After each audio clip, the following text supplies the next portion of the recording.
আমি শ্রদ্ধার সাথে স্মরণ করছি ঐতিহাসিক এই ময়দানে বিশ্বনন্দিত মুফাসসিরে কোরআন শহীদ আল্লামা দিলওয়ার হুসাইন সাইদি রহমতুল্লাহ আলাইহি, আমি তার সাথে জেলখানায় দীর্ঘদিন 3টা বছর পাশাপাশি ছিলাম। তার অনেক স্নেহ, ভালোবাসা, আদর, মহব্বত আমি পেয়েছি। বিশেষ করে পাশাপাশি জেলে থাকার কারণে অনেক কিছু তার থেকে আমি নিতে পেরেছি। আল্লাহ যেন ওগুলো আমার প্র্যাকটিক্যাল লাইফে সেট করার তৌফিক দান করে। যেহেতু তাকে হত্যা করা হয়েছে, এই জন্য নির্দ্বিধায় বলতে পারি তিনি শহীদ। যদিও অনেকে দেশে স্বীকৃতি দিতে চান না যে উনি না শহীদ হয়নি, যে আপনাকে কি আবার শহীদ হয়ে আবার মৃত্যুবরণ করে দেখানো লাগবে যে আমি শহীদ হলাম? শহীদ এই শব্দটা কত দামি আপনি জানেন? কোরআনে কারিমে রব্বুল আলামিন বলেন, ওয়ালা তাকুলু লিমান ইয়ুকতালু ফি সাবিলিল্লাহি আমওয়াত বাল আহইয়াউ ওয়ালাকিন লা তাশউরুন। সূরা বাকারা 2 নম্বর পারা 2 নম্বর পৃষ্ঠার 12 নম্বর লাইনে আছে এটা। আল্লাহ বলেন, মুখ দিয়ে বলবা না যারা আমি আল্লাহর জন্য শহীদ হয়েছে তাদের মরে গেছে, মৃত্যুবরণ করেছে, তারা মৃত, এ কথা বলবা না। বরং তারা জীবিত, কিন্তু তোমরা টের পাও না। মুখের পরে মানুষ যে তো অন্তরে একটা ধারণা নিয়ে আসতে পারে, এজন্য মহান আল্লাহ অন্তরে ধারণা করতেও নিষেধ করেছেন। وَلَا تَحْسَبَنَّ الَّذِينَ قُتِلُوا فِي سَبِيلِ اللَّهِ أَمْوَاتًا بَلْ أَحْيَاءٌ عِندَ رَبِّهِمْ يُرْزَقُونَ। সূরা আলে ইমরান 4 নম্বর পারার 11 নম্বর পৃষ্ঠা 9 নম্বর 169 নম্বর আয়াতে আছে। আল্লাহ বলেন, ধারণাও করবা না যারা আমি আল্লাহর জন্য শহীদ হয়েছে, জীবন দিয়েছে, এই মানুষগুলো মারা গেছে, ধারণাও করবা না। মুখে তো বলাই যাবে না, অন্তরে ধারণাও করা যাবে না। বাল আহইয়াউন, বরং তারা জীবিত, ইনদা রাব্বিহিম ইরযাকুন, এবং তারা তাদের রবের কাছে রিজিক পাচ্ছে। বলেন সুবহানাল্লাহ। সুতরাং এই দেশে যারা শহীদ হয়েছে, অনেকে এখনো তাদেরকে স্বীকৃতি দিতে চান না। বিশেষ করে 2006 সালের 28শে অক্টোবর থেকে শুরু করে 2024-এর 5 আগস্ট পর্যন্ত এ দেশের জন্য, মানবতার জন্য, ইনসাফের জন্য, ন্যায় বিচারের জন্য, মানবতার জন্য, বৈষম্য দূর করার জন্য যারা জীবন দিয়েছে, নির্দ্বিধায় আমরা বলতে পারি এ মানুষগুলো শহীদ। শহীদ আবু সাইদ, শহীদ মুগ্ধ, শহীদ রায়হান, শহীদ ফয়সাল, 2732 জন মানুষ আগস্টের 5 তারিখের আগ পর্যন্ত সবগুলো শহীদ। আল্লাহ যেন শাহাদাতের সর্বোচ্চ মাকাম তাদেরকে নসিব করেন, বলেন আমিন। শহীদ আল্লামা দিলওয়ার হুসাইন সাইদি রহমতুল্লাহ আলাইহি যদি বেঁচে থাকতেন, আজকের এই সিলেটের ময়দানে তিনি আসতেন। কোরআনে কারীম শুনে হাজারো মানুষ হয়তো দিনের দিশা পেত, তো জালেমরা তাকে ধোঁকা দিয়ে জেল থেকে বের করেছিল। আমার সামনে দিয়েই বের করে নিয়ে গিয়েছিল, পুরা ধোঁকা দিয়ে। ওনাকে আগের দিনও দেখলাম কি সুন্দর কথা বলছিল, আমাকে উপদেশ দিচ্ছিল। পরের দিন শুনলাম যে না, উনি অসুস্থ, পুরাটাই বানোয়াট। যে বলছে আপনি অসুস্থ, চলেন আপনাকে হাসপাতালে নিয়ে যায়, ওখান থেকে চিকিৎসার মাধ্যমে আপনাকে ছেড়ে দেওয়া হবে। উনি তো আনন্দেই বের হচ্ছিলেন, কিন্তু জালেমদের দুর্বিসন্ধি যে এত গভীরে ছিল কেউ বুঝতে পারে না, উনি নিজেও টের পান নাই। এই জন্যে প্রিজন ভ্যান থেকে নামার সময় আমরা দেখেছি একটা তৃপ্তির হাসি দিচ্ছিলেন। বলা হচ্ছে ওনার হাড়ে অসুস্থ ছিল, হাড়ের রোগ ছিল। এই কারণে মানুষের হাড়ে অসুস্থ হলে ওইভাবে মানুষ হাসতে পারে? বলেন। কারারক্ষী যারা সামনে ছিল তাদেরকে লম্বা করে সালাম দিয়েছিলেন, জিজ্ঞাসা করেছিলেন আপনারা কেমন আছেন। একজন হার্টের রোগী অসুস্থ মানুষ এই কথাগুলো বলতে পারে না, তার মানে এখন পোড়াটা পরিষ্কার, তাকে হত্যা করা হয়েছে। নবীজির কথা, দেওয়াল চাপা পড়ে মরলে যদি শহীদ হয়, সাপে কেটে মরলে যদি শহীদ হয়, নদীতে ডুবে মরলে যদি শহীদ হয়, গাছের নিচে পড়ে যদি মরে শহীদ হয়, অ্যাক্সিডেন্টে মরলে যদি শহীদ হয়, যাকে অন্যায়ভাবে মেরে ফেলা হয়েছে অবশ্যই তিনি শহীদ। আল্লাহ রাব্বুল আলামিন তার গোলামের 50টা বছরের কোরআনের খেদমত যেন কবুল করেন, জান্নাতের সুউচ্চ মাকাম নসিব করেন, বলেন আমিন। আজকে তার সন্তানও আসবে, কলিজার টুকরা সন্তান আলহাজ শামীম বিন সাইদি অলরেডি চলে এসেছে, গতকাল শেষ হয়ে গেছে। আমাকে সিলেট পর্যন্ত আনার পেছনে আপনাদের যে সমস্ত মানুষগুলো ভূমিকা পালন করেছে, আমার শ্রদ্ধাভাজন উস্তাজ, ইসলামিক চিন্তাবিদ, শিক্ষাবিদ আলহাজ মাওলানা আব্দুস সালাম আল মাদানী, আতালাল্লাহু উমরাহু ওয়া বারাকাল্লাহু ফি হায়াতি, সকলে বলেন আমিন। আমরা যে কথা বলতে চাই, কোরআন আমরা শুনতে এসেছি, আমরা মানুষ।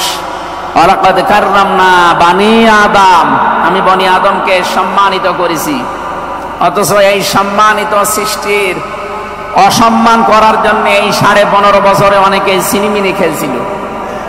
আল্লাহ তাদের সমস্ত কাজকে নস্যাৎ করে দিয়েছেন। কোরআনের ভেতরে আমরা জেনেছি, কোন জালেম যদি চেয়ারে বসে তাহলে সর্বপ্রথম 2টা কাজ করে।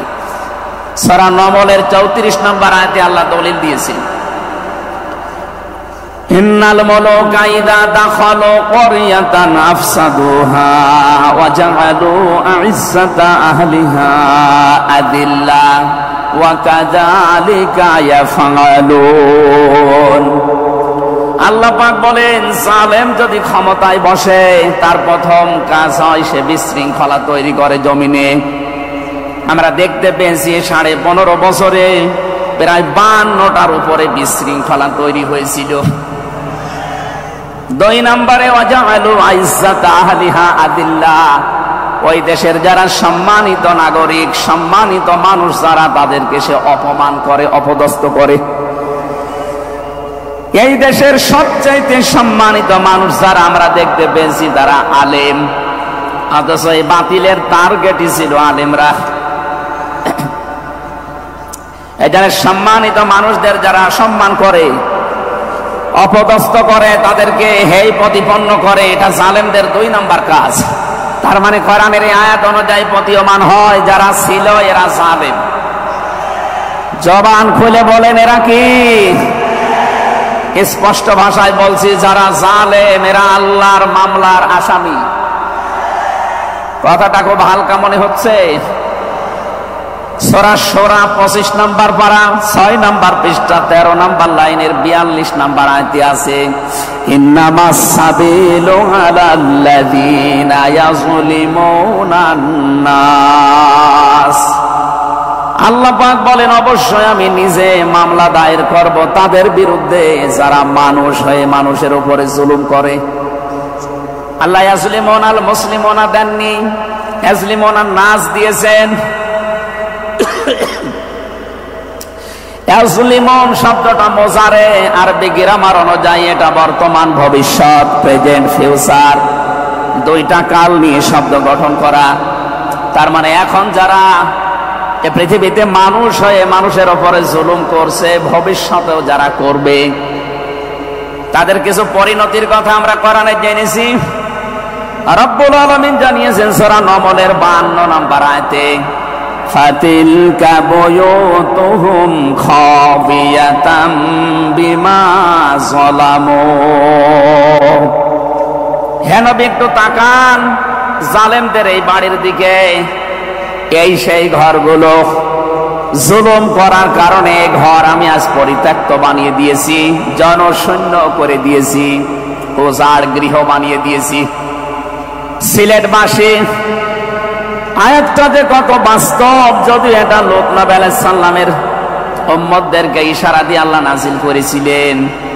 তা আমার আয়াতটা পড়ার পর ব্যাখ্যা বিশ্লেষণ দেখার পরে মনে হচ্ছে 2024 সালের 5 আগস্টের বিকাল বেলা আল্লাহ আবার নাযিল করেছেন।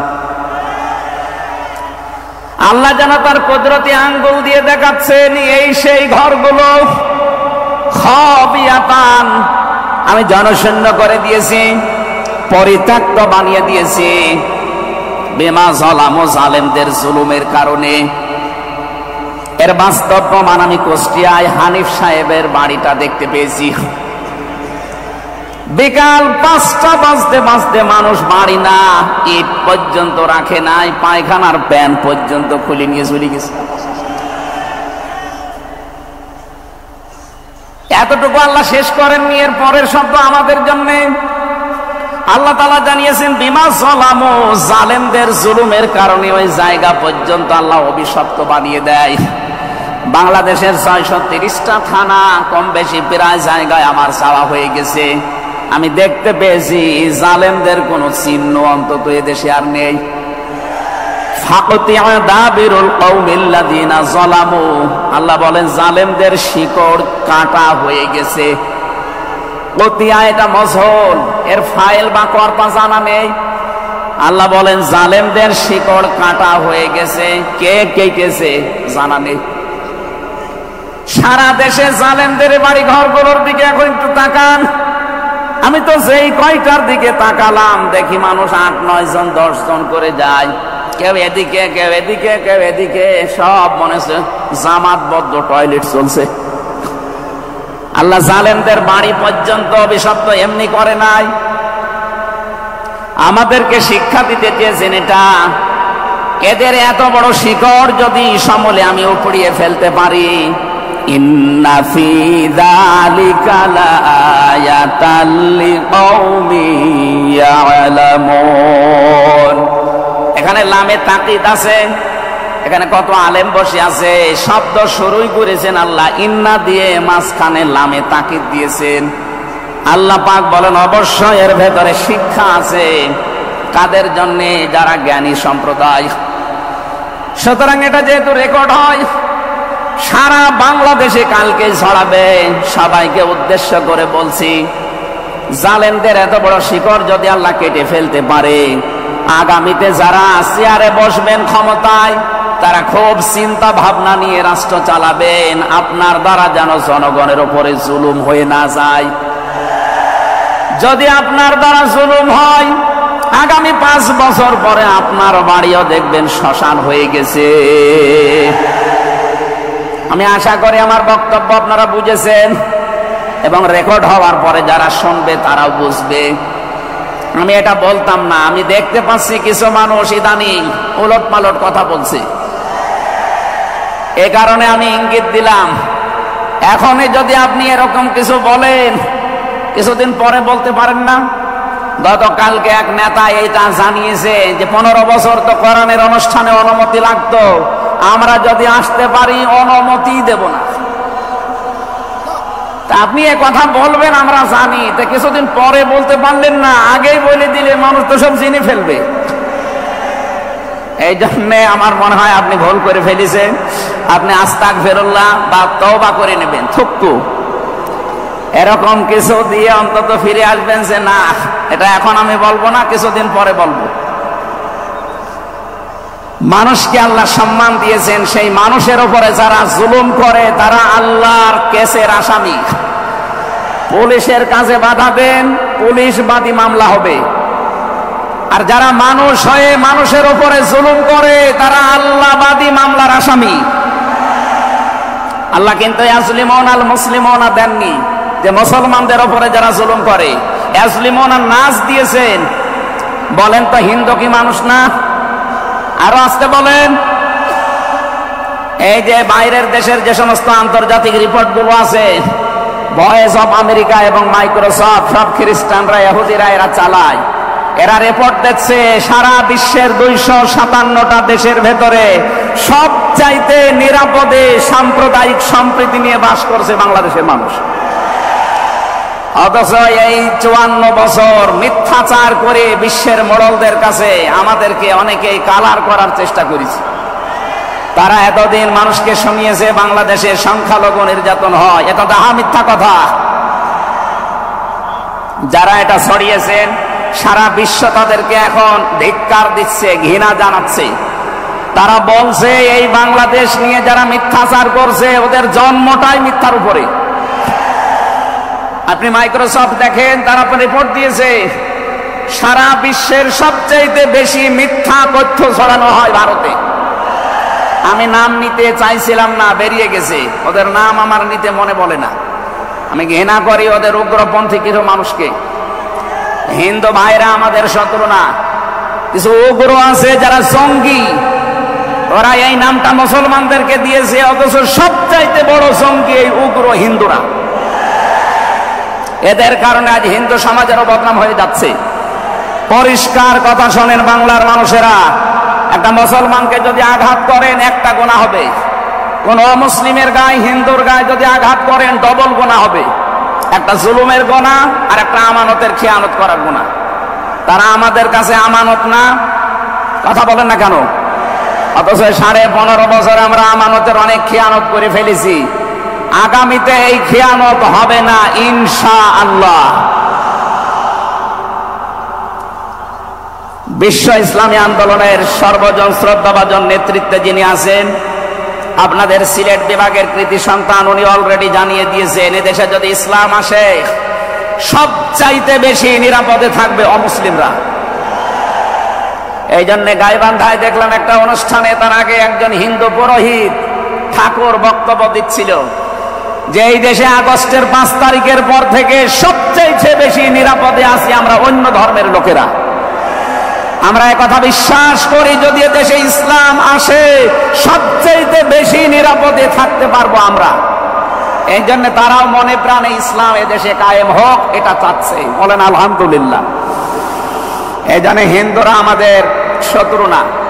আল্লাহ বলেন যারা মানুষ হয়ে মানুষের উপরে জুলুম করে, অত্যাচার করে, এরা আমি আল্লাহর মামলার আসামি। যারা বিশ্বজিৎকে হত্যা করেছেন তিনি আমার সাথে জেলখানায় 3 বছর ছিল, সে ফাঁসির মামলার আসামি। এখন 30 বছর তারা জেল খাটা লাগবে, যাবজ্জীবন জেল হয়ে গেছে। শাওন ছেলেটার নাম, বাড়ি খুলনা, আমাকে মাঝে মাঝে এই তালিকা করার জন্য আসতো, আমাদের রাইটার ছিল। এসে আবার কাছে কান্নাকাটি করে বলতো, হামজা ভাই জীবনে যা ভুল করেছিস। এই বিশ্বজিৎ ছেলেটা বারবার আমাকে বলছিল যে কিসের জামাত ইসলাম, কিসের শিবির, ভাই আমি তো মুসলমানই না। আপনার যদি বিশ্বাস না হয় তো আমি কাপড় চোপড় খুলি, তারপরও আমরা তারে মানি নাই। কপের পরে কপ দিয়ে জায়গায় শেষ করে দিয়েছি। এখন এই যে আমার মা বাবা আমার আর পরিচয় দেয় না, এমনকি আমার যাদের কথা মতো কাজ করেছিলাম তারাও আর কোনো খোঁজ খবর নেয় না। 30টা বছর এখন আমার জীবন থেকে নষ্ট হয়ে যাচ্ছে। উনি আমাকে জানিয়েছিলেন, এই জন্য আমি বললাম। উনি বলেছে আপনি বাইরে যদি যেতে পারেন জনগণকে সতর্ক করবেন, কেউ যেন কারো উস্কানিতে পা দিয়ে অন্তত জীবনটা নষ্ট করে না ফেলে। এই জন্য এই মেসেজটা পৌঁছালাম। অনেকে উস্কানি কিন্তু দিচ্ছে। আগস্টের 5 তারিখের পর থেকে উস্কানি আরম্ভ হয়েছে বাংলাদেশকে বিশৃঙ্খল করার জন্য বিভিন্ন কায়দায়। একটাও হালে পানি নেয়নি, এখন আবার অন্য একটা নতুন ফর্মুলা আরম্ভ করেছে, এটাও হালে পানি নেবে না ইনশাআল্লাহ। সুতরাং যারা পালিয়ে গেছে তাদের উস্কানিতে পা দিয়ে যদি এই দেশে কেউ বিশৃঙ্খল পরিবেশ তৈরি করতে চান, একটা গোপালগঞ্জের দিকে আপনি মাঝে মাঝে তাকাবেন। পেছনে কিভাবে লাল করে দিয়েছে প্রশাসন দেখেননি? ওই সময় সন্তান গোপালগঞ্জ থেকে ঢাকায় আসলে, বসে আসলে 300 টাকা, দাঁড়িয়ে আসলে 1000 টাকা। কি অবস্থা করেছিল, এটা দেখেও আপনার শিক্ষা হয় না। এই জন্য আমি সতর্ক করছি, আগামী থেকে আমরা যেন কারো উস্কানিতে পা দিয়ে বিশৃঙ্খল পরিবেশ তৈরি করে দেশটা অন্তত 9 রাজ্যের স্বর্গরাজ্য আমরা তৈরি করে না ফেলি। আল্লাহ যেন আমাদেরকে তৌফিক দেন কথা মেনে নেওয়ার, বলেন আমিন। তাহলে যারা মানুষ হয়ে মানুষের উপরে জুলুম করেছে তারা মামলার আসামি কার? আরো জোরে বলেন কার? বৈষম্য বিরোধী ছাত্র আন্দোলনে যারা 9টা দফা দিয়েছিল, আমি কোরআনে কারিমের সাথে প্রায় 6টা দফা পেয়েছি।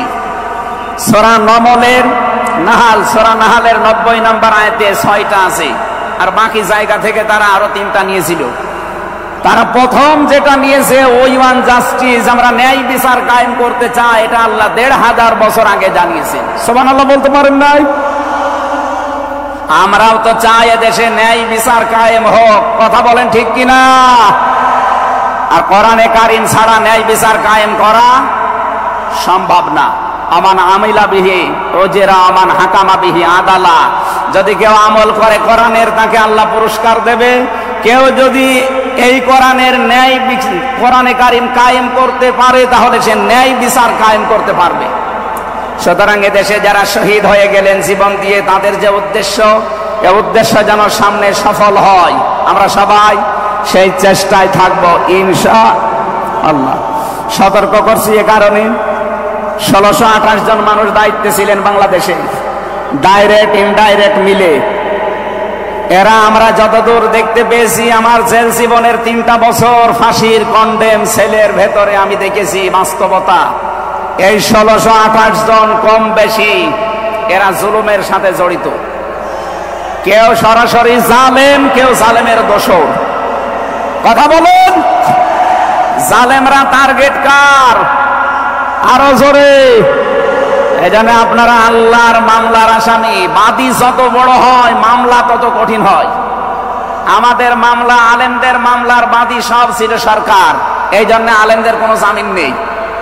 আমার মামলা 30 বারের উপরে উঠেছে, সিএমএম কোর্ট, জজ কোর্ট, হাইকোর্ট মিলে। জামিন হবে না, কারণ আমার নামের আগে আলেম আছে।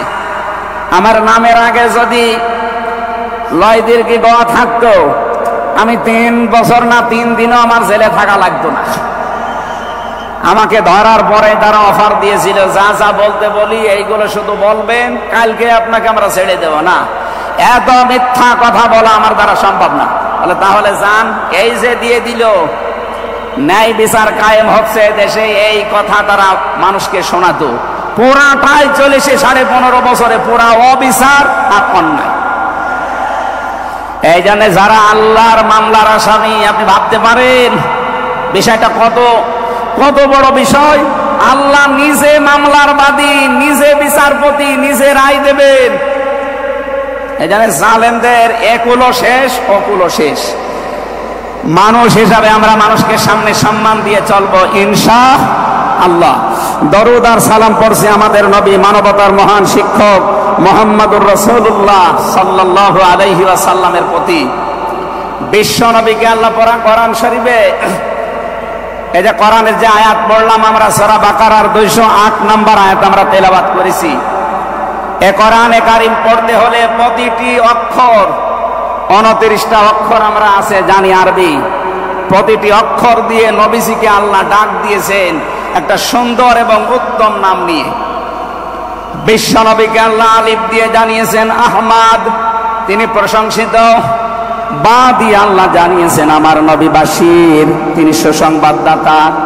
তা দিয়ে আল্লাহ জানিয়েছেন আমার নবী মুত্তাকি, তিনি পরহেজগার। সা দিয়ে আল্লাহ পাক জানিয়েছেন আমার নবী মুদ্দাসসির, তিনি কম্বলওয়ালা। জিম দিয়ে আল্লাহ জানিয়েছেন আমার নবী জামিল, সুন্দর। হা দিয়ে আল্লাহ জানিয়েছেন আমার নবী হামিম, অন্তরঙ্গ বন্ধু। খ দিয়ে আল্লাহ জানিয়েছেন আমার নবী খাতামান নাবিয়্যিন, শেষ নবী। এভাবে বলতে বলতে সর্বশেষ অক্ষরে যে দেখবেন ইয়া, আল্লাহ জানিয়েছেন ইয়াসিন। বলেন আল্লাহু আকবার। তাফসীরে কাবীর আল্লামা ফখরুদ্দীন রাজি রহমাতুল্লাহ আলাইহি এই সিন শব্দের তিনি 5টা ব্যাখ্যা দিয়েছেন। তিনি লিখেছেন সিন মানে সাজ্জিদুল আলামিন, সিন মানে সাজ্জিদুল বাশার, সিন মানে সাজ্জিদুল কাওনাইন, সিন মানে সাজ্জিদুল আম্বিয়া, সিন মানে সাজ্জিদুল মুরসালিন। এক একটা শব্দের ভেতরে হাজার হাজার কথা তিনি দিয়েছেন। আমি একটা বলছি, সিন মানে সাজ্জিদুল আলামিন। শুধু আলম না, আলামিন বহু বছর। এই পৃথিবীতে 257টা রাষ্ট্র আছে। যত জগৎ আল্লাহ বানিয়েছেন, আপনি যে জগতে বাস করেন না কেন, মুহাম্মদ রাসূলুল্লাহকে আপনাকে নেতা মানা লাগবে, আদর্শ মানা লাগবে। কারণ আল্লাহর ঘোষণা দেওয়া নেতা একজন। আল্লাহ পৃথিবীর অন্য কাউকে হে নেতা এ শব্দ বলেননি, শুধু আমাদের নবী, আপনার নবী মুহাম্মদুর রাসূলুল্লাহকে জানিয়েছেন ইয়াসিন, হে নেতা। আয়াতের তাফসিরে আমি আরেকটা আয়াত পেয়েছি সূরা হুদ 12 নম্বর পারা 12 নম্বর পৃষ্ঠার 1 নম্বর লাইনের 98 নম্বর আয়াত।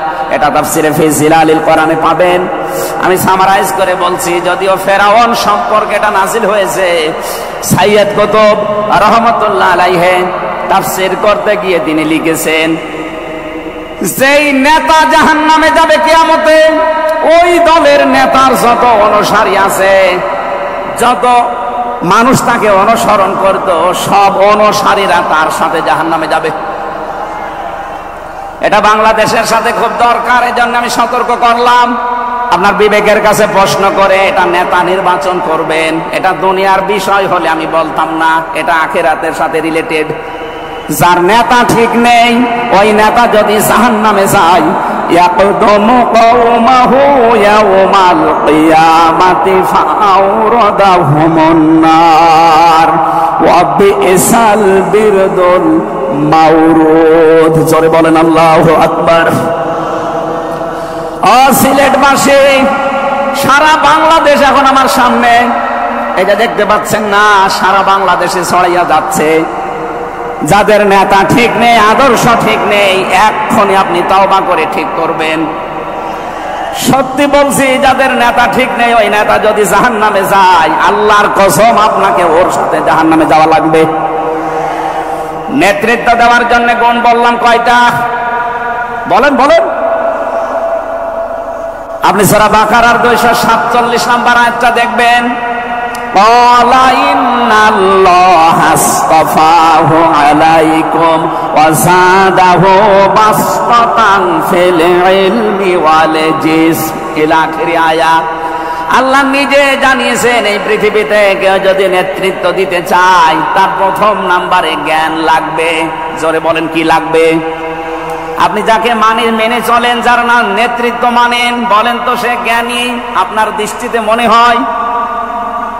যে লোকটা কথা বলতে পারে ঈদুল ফিতরের জানাজার নামাজ আগামীকাল অনুষ্ঠিত হবে, ওর জ্ঞান কেমন আপনি টের পাচ্ছেন না? এই কথা বলে না কেন?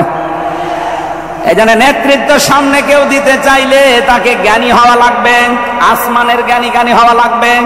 যাবতীয় জ্ঞান, জাগতিক জ্ঞান তো লাগবেই, মাস্ট বি। এইটার জ্ঞান লাগবে। কোনটার বলেন? 2 নম্বরে আমি বেশি নেতা হওয়ার জন্য লাগবে, কেউ যদি সীমা লঙ্ঘন করে, কথাবার্তায় কাজে কামে, সে নেতৃত্ব দেওয়ার যোগ্যতা হারিয়ে ফেলে। এটা সূরা শুআরার 152 নম্বর আয়াতে পাবেন। বাংলাদেশে আমরা এই কয়েকদিন ধরে দেখতে পাচ্ছি, ডাক্তার মিজানুর রহমান আজহারী উনি একটা ইঙ্গিত দিয়েছেন, আর কেউ কেউ তার কথাটা ধরে মাথা কল্লা পর্যন্ত 10 লাখ টাকা ঘোষণা দিয়ে দিয়েছে। আপনার এত টাকা যে একজন মানুষের মাথার দাম আপনি 10 লাখ ঘোষণা দিয়ে দিলেন, তার আপনি একজন পীর। এটাকে পীর না শয়তান? দুদককে বলবো, যারা 10 লাখ টাকা মানুষের মাথা ঘোষণা দিতে পারে, তার টাকা আছে কত আপনারা খোঁজ নিন। কথা বলেন না কেন? এই পীরগুলোকে আমরা মানুষকে 50,000, 5 লাখ, 10 লাখ টাকার কম্বল বিতরণ করতে দেখি না এই শীতে। তারা মানুষের মাথা চায় 10 লাখের বিনিময়ে। কি হয়েছে? সে একটা অসংলগ্ন কথা বলেছে, এই কারণে। আপনি 2 ঘন্টা কথা বলেন তো, আমি আপনার 50টা ভুল ধরবো।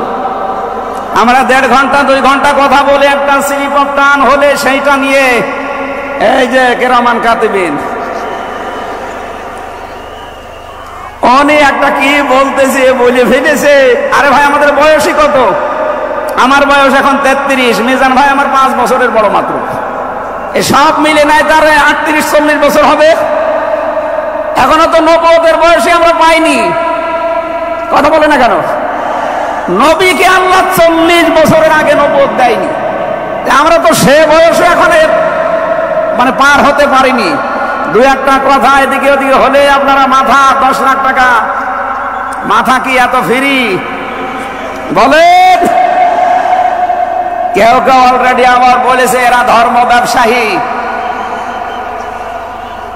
এই কথা যেই লোকটা জানিয়েছে মিজানুর রহমান আজহারীর নাম নিয়ে যে এটা ধর্ম ব্যবসায়ী, আপনার ঈমান চলে গেছে। কারণ মিজানুর রহমান আজহারীর নামের আগে একজন আলেম লেখা আছে, আল উলামা ওয়ারাসাতুল আম্বিয়া, আলেমরা নবীর ওয়ারিস। এই কথা বলেন না কেন? অনেক বড় দায়িত্ব তার মাথার উপরে। নবী যে জানিয়েছেন আনা খাবাল খাতামান নাবিয়্যিন আলা নাবিয়্যা বাদি, আমি শেষ নবী, আমার পরে কোনো নবী নেই। এ কথার ভেতর একটা ইঙ্গিত আছে, নবী শেষ, তারপরে নবী নেই। অথচ আদম নবী থেকে শুরু করে হযরত ঈসা নবী পর্যন্ত আমরা দেখেছি এক নবী শেষ হওয়ার পরে আর এক নবীর উপরে এ দায়িত্ব এসে পড়তো। উম্মতের দায়িত্ব ভার নবীরা নিত, কিন্তু এখন তো নবী নেই। যেহেতু ওনার ঘোষণা আমার পরে আর কোন নবী নেই, আমি শেষ নবী, এই হিসাবে নবীজি জানিয়েছেন আল উলামা ওয়ারাসাতুল আম্বিয়া, আমি থাকবো না কিন্তু আলেম থাকবে, এরাই আমার ওয়ারিস, এরাই আমার স্থলাভিষিক্ত। নবীর উপরে কথা বললে যেমন আমল আখলাক আল্লাহ নষ্ট করে দেয়, আলেমদের বিরুদ্ধে আলেমদের উপরে কারো যদি কথা যায় তার পেছনের আল্লাহ সব নষ্ট করে দেবে। অহম লা ইয়াশউরুন, কখন যে নষ্ট হয়ে যাবে আপনি টেরও পাবেন না। এই জন্য সীমা লঙ্ঘন করা যাবে না, কথা এবং আচরণে আপনারা সাবধান থাকবেন। যারা এই সীমা লঙ্ঘন গুলো করছেন, কাদের ইঙ্গিতে করছেন আমরা কিন্তু জানি। মাঝে মাঝে দাদারা এসে আপনাদের কান পড়া দিয়ে যায়, আর আপনারা তখন উল্টা পাল্টা কথা বলতে থাকেন। কেউ না জানলে দেশের আলেমরা কিন্তু আগেই টের পায়, কারণ এরা তাহাজ্জুদের নামাজের সেজদায় আমার আল্লাহর সাথে কথা বলে। কথা বলেন না কেন?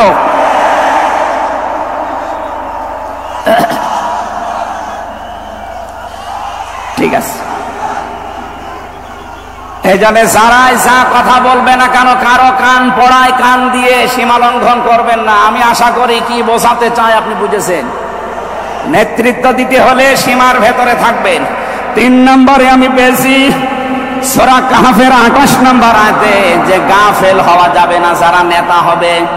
অথচ এই দেশে আমরা দেখি এই 54-53 বছরে যারা নেতৃত্ব দিয়েছে অধিকাংশ গুলোই গাফেল।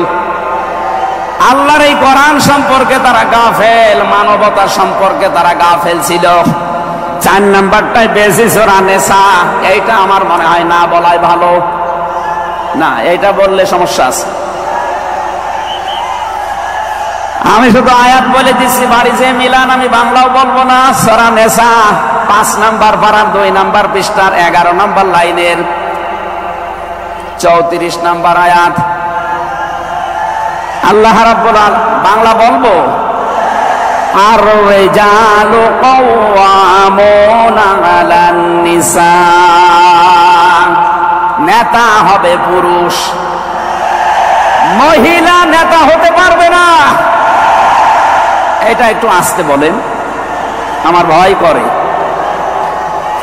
এই জন্য আমরা সামনে যারা নেতা হবে তারা যেন পুরুষ হয়। কথা বলেন ঠিক কিনা?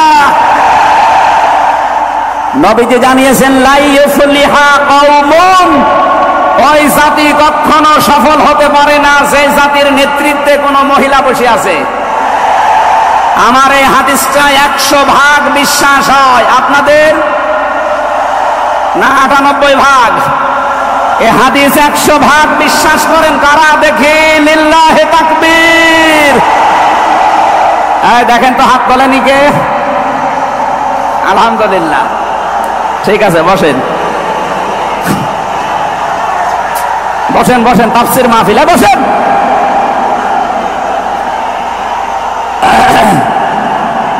এটা যদি আমরা মেনে নিতে না পারি, এই 54 বছরে আমরা যেখানে ছিলাম আরো পেছিয়ে যাওয়া লাগবে।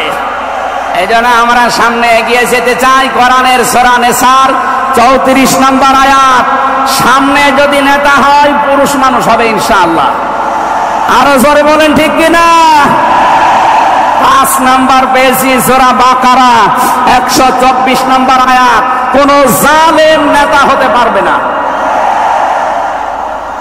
আমাদের জাতির পিতা হযরত ইব্রাহিম আলাইহিস সালামকে দিয়ে আল্লাহ উদাহরণ দিয়েছেন। আপনি সূরা বাকারার 124 নম্বর আয়াতটা পড়ে নেবেন। সুতরাং যারা জালেম হবেন সামনে তাদের নেতৃত্বে আসার দরকার নেই, আপনি ভিক্ষা করে খান। কথা বলেন না কেন? আমরা অনেককেই দেখতে পাচ্ছি এই যে দ্বিতীয় স্বাধীনতার পর থেকে অনেকেই জুলুম আরম্ভ করেছে। আপনারা থামবেন? আমরা সবাই মাজলুম এই দেশে, শুধু ওই 14 দল বাদ দিয়ে। সুতরাং আমরা এই মাজলুম গুলো যেন আবার জালেম হয়ে না যায়, তাহলে নেতৃত্ব দেওয়ার যোগ্যতা আমরা হারিয়ে ফেলবো। আল্লাহ যেন আমাদেরকে বাঁচান, বলেন আমিন। সূরা বাকারা আয়াত নাম্বার 208। আমরা একটা মাত্র আয়াত থেকে আজকে তাফসীর করার জন্য বসছি, আমার নির্ধারিত সময় পর্যন্ত যাব।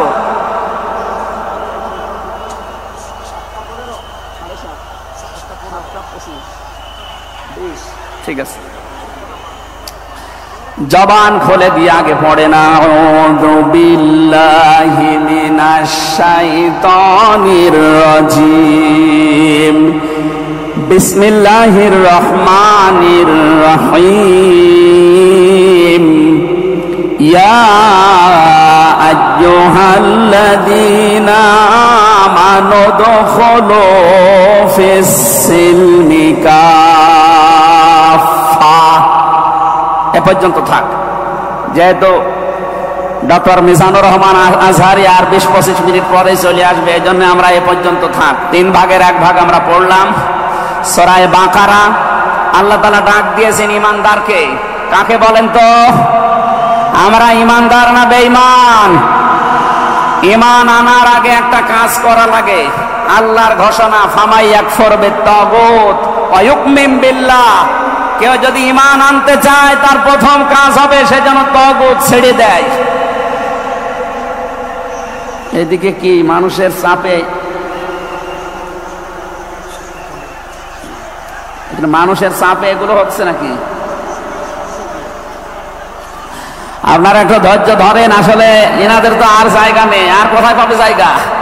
এখানে শুনলাম আসার আগে 8 থেকে 10 লাখ মানুষের ওনারা ব্যবস্থা করেছে। এরপরও বাইরে যে অবস্থা দেখলাম, কমপক্ষে 15 থেকে 16 লাখ মানুষ আজকে এই সিলেটের ময়দানে এসেছে কোরআন শোনার জন্য। আলহামদুলিল্লাহ।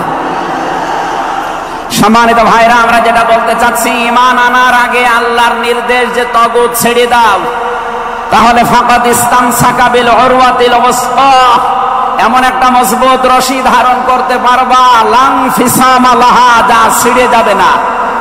এ বাংলাদেশ সহ বিশ্বে আমরা যারা ঈমানের দাবি করি, অনেকে তাগুত ছেড়ে না দিয়ে ঈমান এনেছি। এজন্য বিপদ আসলে ঈমান আর টেকে না। পক্ষান্তরে যারা তাগুত ছেড়ে দিয়ে ঈমানের দাবি করতে পেরেছে, এই মানুষগুলোর ঈমানের যত পরীক্ষা হয়, তাদের ঈমান তত মজবুত হয়। শহীদ আল্লামা দেলাওয়ার হোসেন সাঈদী তার 1 নম্বরে প্রমাণ। কথা বলেন না কেন? 13টা বছর জীবনে একটা ঘরে কাটিয়েছে, তারপরও তিনি মাথা নত করেন নাই। কারণ তাগুত ছেড়ে দিয়ে ঈমান এনেছিলেন। তাগুত ছেড়ে না দিয়ে যদি ঈমান আনতেন, তিনি টিকে থাকতে পারতেন না। আমি বহু মানুষ জেলে দেখেছি, বহু আলেমকে দেখেছি, তারা টিকে থাকতে পারে না, আল্লাহকে পর্যন্ত দোষারোপ করে। ডক্টর শফিকুল ইসলাম মাসুদ দেলাওয়ার হোসেন শিবিরের সাবেক সভাপতি, নাম নিয়ে বলছি এই কারণে, এই মানুষগুলো ঈমান এনেছিল তাগুত ছেড়ে দিয়ে। দেলাওয়ার ভাইকে তার গরম করে লজ্জাস্থানে ঢুকিয়েছে, পুরুষাঙ্গ নষ্ট করে দিয়েছে। 57 দিন লোকটা রিমান্ডে ছিল, তারপরও টলাতে পারে না জালেমরা। কিন্তু যারা ঈমান এনেছে তাগুতের সাথে মিল মহব্বত রেখে, আপনি তাকান, আগস্টের 5 তারিখের পরে তারা অনেকেই বেঈমান হয়ে গেছে। জাতীয় মসজিদের সাবেক ইমাম, কথা বলে না কেন? 5 তারিখের পরে পালিয়েছে, পৃথিবীর ইতিহাস পাল্টিয়ে দিয়েছে। জাতীয় মসজিদের ইমাম পালিয়ে যায়, এটা একটা লজ্জা না? এমপিরা নাই পালিয়ে গেল, আপনি কেন পালাবেন? কিছুদিন পরে জোর করে এসেছিল ইমামতি আবার করব, জনগণ জুতা দিয়ে পিটিয়েছে। পরের দিন স্ট্যাটাস দিয়েছে, জনগণ জুতা দিয়ে পিটিয়েছে, তাই কি আমার গায়ে লাগেনি। মানুষ কত নিচে নামতে পারে। তার বাবা তো একজন ভালো মানুষ ছিল, একজন আলেম ছিল, কি এসেছে আল্লাহ জানে। একটা জালেমাকে সে নাম দিয়েছে কওমি জননী। এই নামটা যেই দিন দেয়, সেদিন জেলখানায় ওনার নামে বদদোয়া হয়েছে। মাওলানা মামুনুল হক সহ যত আলেম ছিল আমরা এক জায়গায়, ওনারা বলছিল যে করল কি হেফাজত ইসলামের 13 সালে এতগুলো মানুষ হত্যাকারী যার হাতে রক্ত লেগে আছে, আর সেই লোকটাকে নাম দিয়ে দিল কওমি জননী। আমাদের মাথা কাটা গেল। এরকম হাজারো আলেম, হাজারো পীর, হাজারো মুসলমানের দেশে ঈমান রাখতে পারে নাই, কারণ তাগুতের সাথে সম্পর্ক রেখে ঈমানের দাবি করত। আল্লাহ বলেন ঈমান আনতে হলে আগে তাগুত ছেড়ে দাও, এরপরে ঈমানের দাবি করো। উদখুলু ফিস সিলমি কাফা, ঈমানদার যারা তারা প্রবেশ করো পুরোপুরি ভাবে ইসলামে। এখানে সিলমন বা সালমন, সিনের উপরে জবর দিলে হয় সালমন মানে শান্তি, সিনের নিচে জের দিলে হয় সিলমন মানে ইসলাম। আল্লাহ রাব্বুল আলামিন ঈমানদারকে ডাক দিয়ে জানিয়েছে তোমরা প্রবেশ করো, যেহেতু সিলমনটা আছে এজন্য ইসলাম নেওয়া লাগবে।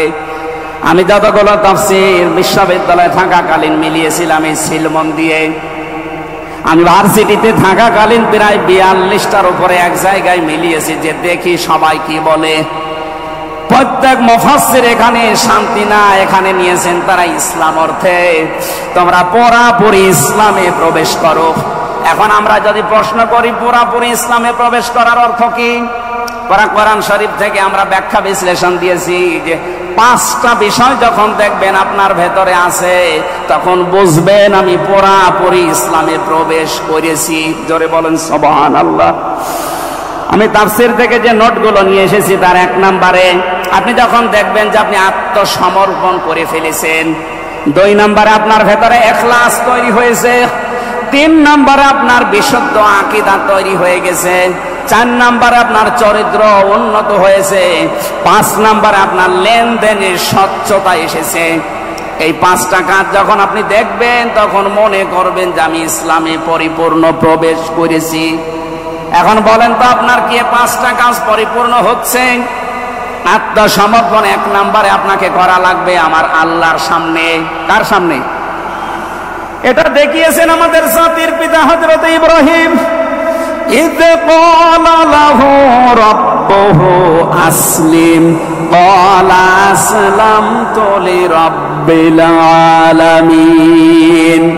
সূরা বাকারা 1 নম্বর পারা 19 নম্বর পৃষ্ঠা 7 নম্বর লাইনের 131 নম্বর আয়াতে আছে। এটা ইবনে কাসিরে পাবেন। আল্লাহ পাক বলেন আত্মসমর্পণ করো। উনি গাছের মাথায় বসে কোড়াল দিয়ে কাঠ কাটছিলেন, ডাক দিয়ে বলে মাবুদ এখানে বসে আত্মসমর্পণ করব কি করে? আল্লাহ পাক বলেন আত্মসমর্পণ এখানে খাতনা করে আত্মসমর্পণ করো। গাছের মাথায় তিনি কোড়াল দিয়ে খাতনা করে বললেন আমি মহাবিশ্বের প্রতিপালকের কাছে আত্মসমর্পণ করলাম, স্যালেন্ডার করলাম।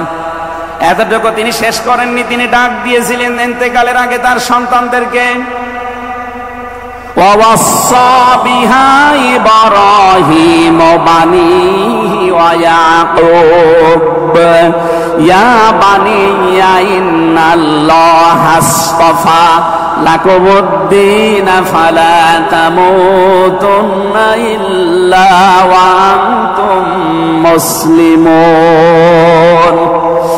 হযরত ইব্রাহিম আলাইহিস সালাম এবং ইয়াকুব এই 2 জন নবী ইন্তেকালের আগে তার সন্তানকে যা ডাক দেন, হে আমার কলিজার টুকরার সন্তানেরা, ইন্নাল্লাহা আসতাফা, অবশ্যই আল্লাহ তোমাদের জন্য মনোনীত করেছেন লাকুমুদ্দিন, একটা দিনকে, ফালা তামুতুন্না ইল্লা ওয়া আনতুম মুসলিমুন, মৃত্যুবরণ করবা না যতক্ষণ মুসলমান হতে না পারো। এবার আসেন তো ইব্রাহিম আমাদের জাতির পিতা, হযরত ইয়াকুব আলাইহিস সালাম তাদের সন্তানদেরকে ইন্তেকালের আগে নসিহত করলেন যে তোমাদের জন্য আল্লাহ একটা দিন মনোনীত করেছেন। কি মনোনীত করেছেন? দিন কি? রাতের পরে যেটা আসবে ওই দিন। বলেন বলেন। কবরে গুরুত্বপূর্ণ যে প্রশ্নগুলো তার ভেতরে এটা একটা, মা দীনুকা, দিন কি? এটা যদি আপনি ক্লিয়ার হতে না পারেন কবরে যে প্রশ্নের জবাব দিতে পারবেন না। এজন্য এই বিষয়টা নিয়ে বিস্তারিত আমাদের জানা শোনা দরকার। দিন বলতে আল্লাহ নিজে আবার ব্যাখ্যা দিয়েছেন। দিন কি জানো? ইব্রাহিম নবী যেটা, ইয়াকুব নবী যেটা তার সন্তানদেরকে বারবার ওসিয়ত করছিল ইন্তেকালের আগে, আল্লাহ তোমাদের জন্য একটা দিনকে মনোনীত করেছেন, সেই দিন হচ্ছে ইসলাম। জোরে বলেন সুবহানাল্লাহ। ইন্নাদ-দীনা ইনদাল্লাহিল ইসলাম। অবশ্যই আমি আল্লাহর কাছে মনোনীত একটাই দিন আছে, তার নাম, আরো জোরে বলেন। এখন পৃথিবীতে প্রায় 4,500-এর উপরে ধর্ম আছে, দিন আছে। 4,500 ধর্মের কোন দিনের উপরে, ধর্মের উপরে আমার আল্লাহ রাজি নেই, খুশি নেই, তিনি পছন্দ করেন না। একটাই মাত্র দিনকে তিনি মনোনীত করেছেন, পছন্দ করেন, তার নাম ইসলাম। وَمَن يَبْتَغِ غَيْرَ الْإِسْلَامِ دِينًا فَلَن يُقْبَلَ مِنْهُ وَهُوَ فِي الْآخِرَةِ مِنَ الْخَاسِرِينَ। সূরা আলে ইমরান 3 নম্বর পারা 20 নম্বর পৃষ্ঠা 4 নম্বর লাইনের 85 নম্বর আয়াতে আছে, এ পৃথিবীতে কেউ যদি ইসলাম বাদ দিয়ে অন্য কোন নিয়ম নীতি, অন্য কোন দিন অনুসরণ করে, ফালাই ইউকবাল মিন, জীবনে আর কোনো কিছু আল্লাহর দরবারে কবুল হচ্ছে না, হবে না। ইউকবালা এটা মুজারে, বর্তমান, ভবিষ্যৎ, প্রেজেন্ট, ফিউচার। এর আগে লান এসেছে, মজারের আগে লান আসলে আরবিতে বাংলা অর্থ দাঁড়ায় জীবনেও হবে না, কোশ্চিন কালো সম্ভব না। আল্লাহ যদি গ্যারান্টি দিয়ে বলে ইসলাম বাদে অন্য কোন নিয়ম নীতি দিয়ে অন্য কোন ধর্ম পালন করলে আমি আল্লাহ রাজি হব না, কেউ রাজি করাতে পারবে? এতটুকু আল্লাহ শেষ করেননি, পরেরটা আরো কঠিন। অহুয়া ফিল আখিরাতি মিনাল খাসিরিন। আল্লাহ পাক বলেন ওই লোকটা সবচাইতে বড় ক্ষতিগ্রস্ত হবে আখিরাতে। বলেন নাউজুবিল্লাহ। সিলেটবাসী আমাদের জীবন এদিকে ওদিকে করে হয়তো কেটে যাবে, কিন্তু মরণের পর আমরা যদি ক্ষতিগ্রস্ত হয়ে যাই, এই আসল জীবনে যদি আমাদের নষ্ট হয়ে যায়, তাহলে আমরা এই ভুল পথে থেকে আমাদের জীবনটা নষ্ট করব কোন কারণে? যত নিয়ম নীতি আছে আজকে থেকে সব মাইনাস করবেন, সব বাদ দিয়ে দেবেন। ইসলাম বাদ দিয়ে কোন নিয়ম নীতি দিয়ে আল্লাহকে রাজি করানো যাবে? তাহলে ইসলাম বাদ দিয়ে বিয়ে শাদী হবে? বলেন বলেন। ইসলাম বাদ দিয়ে পরিবার নীতি হবে? ইসলাম বাদ দিয়ে রাজনীতি হবে? এটা হতে পারে। হ্যাঁ, কিছু মানুষ এখন কথায় আরম্ভ করেছে যে উঠলে আপনি রাজনীতির কথা বলেন। আরে ভাই, রাজনীতি যদি কোরআনে না থাকতো আমি ওই আয়াতটাই পড়তাম না। এর ভেতরে নামাজের কথা মাত্র 82 জায়গায় আছে। কয় জায়গায়? বলেন বলেন। রোজা রাখা ফরজ মাত্র 1 জায়গায় আছে। হজ করা ফরজ মাত্র 1 জায়গায় আছে। আর রাজনীতি কোরআন দিয়ে করা লাগবে এটা 903 জায়গায় আছে। সুবহানাল্লাহ বলতে পারেন না? কোরআন শরীফ আমি যতটুকু পড়েছি আমার এতটুকু আয়ত্ত হয়েছে। নামাজের চাইতে, হজের চাইতে, যাকাতের চাইতে সব চাইতে বেশি আলোচনা দিয়েছেন আল্লাহ রাজনৈতিক বিষয়ে। সেইটা যদি আমি বলতে না পারি যে আমি কি রামায়ণ থেকে, গীতা থেকে আপনাদের আলোচনা শোনাবো? এজন্য সাফ কথা, দিন ইসলাম, ইসলাম বাদ দিয়ে অন্য কোন নিয়ম নীতি মানা যাবে না। আমি সেদিন যশোরে এক কলেজের অধ্যাপককে, বিসিএস ক্যাডার উনি, ওনাকে বলেছিলাম আপনাকে জোর করি না স্যার, আপনি শুধু আমার ধর্মীয় গ্রন্থ এই কোরআনে কারিম একটু বুঝে বুঝে পড়েন। 3 মাস সময় দিলাম আপনাকে। 3 মাস পরে, যেহেতু জ্ঞানী মানুষ, 3 মাসের পরে দেখি মুসলমান হয়ে গেছে। এজন্য অন্য ধর্মের যারা আছেন রেকর্ড হচ্ছে, আপনাদেরকে আমরা জোর করব না, আমাদের ধর্মে জোর নেই। লা ইকরাহা ফিদ্দীন, আমাদের ধর্মে জোর আছে, জবরদস্তি নেই, জোর নেই। এই জন্যই তো 850 বছর এই এলাকা মুসলমানরা শাসন করেছে, একটাও মন্দির ভাঙে নাই। অথচ আমরা আমাদের প্রতিবেশী রাষ্ট্রে দেখতে পাচ্ছি এরা অনেকগুলো মসজিদ অলরেডি ভেঙে দিয়েছে, ধোয়া ধোয়া তুলে। ওরা বলছে 500 বছর আগে এখানে নাকি মন্দির ছিল। বিশ্বের মানুষেরা দেখি মাটির নিচে তেল পায়, গ্যাস পায়, আরে শয়তানরা শুধু মাটির নিচে মন্দির পায়। আপনাদের পূর্বপুরুষেরা আল্লাহর ঘর ভাঙতে এসে কাজ মাকুল হয়ে গেছে। আমরা দেখতে পাচ্ছি আগামীতে আল্লাহর ঘর মসজিদ গুলো ভেঙে দেওয়ার কারণে আল্লাহ নিজে কিন্তু প্রতিশোধ নেবে। কাসিম মাকুল আপনাদেরও বানিয়ে দেবে ইনশাআল্লাহ। এজন্য প্রতিবেশী হিসাবে সতর্ক করলাম, যদি ভালো লাগে মেনে নিন, ভালো না লাগলে নিজের পায়ে নিচে কোড়াল লাগান। আমার কথার অর্থ বোঝেননি? সুতরাং পৃথিবীতে দিন ইসলাম বাদ দিয়ে কোন ধর্ম, সব মানুষের বানানো তৈরি করা, অন্য ধর্মের মানুষদেরকে আমরা চ্যালেঞ্জ করছি, আহ্বান জানাচ্ছি, আমাদের এইটা পড়েন, লা ইকরাহা ফিদ্দিন লা রাইবা ফি যালিকাল কিতাবু লা রাইবা ফি। কোন সন্দেহ নেই, সন্দেহের অবকাশ পর্যন্ত নেই। এখানে আসেন, যদি মনটা আপনার ভালো থাকে, টনি বেলারের শালিকা লরেন বুথকে যেভাবে হেদায়েত দিয়েছে আপনাকেও দিতে পারবে ইনশাআল্লাহ। সে আহ্বান রেখে, এখনো যেহেতু 4টা অর্থ ছিল, আপনি যে ইসলামে প্রবেশ করেছেন তার দ্বিতীয় অর্থ আপনি দেখবেন যে আপনার ভেতরে ইখলাস আছে কিনা। আপনি কি লোক দেখানো কাজ করেন না আল্লাহর জন্য করেন, এইটা দেখবেন। 3 নম্বর, আপনার আকীদা শুদ্ধ আছে কিনা। আজ এই দেশের একটা মাসলুম সংগঠনের উপরে একটা তহমত দেওয়া হয় যে এদের আকীদা ঠিক নেই। আপনার আকীদা কত ভালো, আমি নিচে নামলাম না। 4 নম্বরে, উন্নত চরিত্রের অধিকারী হওয়া লাগবে, আর এটা নিতে হবে মুহাম্মদুর রাসূলুল্লাহর কাছ থেকে। 5 নম্বরে, আমাদের লেনদেন স্বচ্ছ হওয়া লাগবে। আপনারা তাফসীর শুনতে এসেছেন, আমরা বিস্তারিত আর বলতে পারলাম না আজকে, কারণ আমার সময় শেষ হয়ে গেছে। আগামীতে কিছুক্ষণ পরে যেহেতু ডক্টর মিজানুর রহমান আজহারী ভাই আসবে, ওনার কাছে আমরা আরো গুরুত্বপূর্ণ কথা শুনবো ইনশাআল্লাহ। আজকের কথাগুলো আল্লাহ আমাদের জীবনে প্র্যাকটিক্যাল লাইফে আমল করার তৌফিক দিন, আমিন। বারাকাল্লাহু লানা ওয়া লাকুম ফিল কোরআনিল আযীম। আসসালামু আলাইকুম ওয়া রাহমাতুল্লাহ।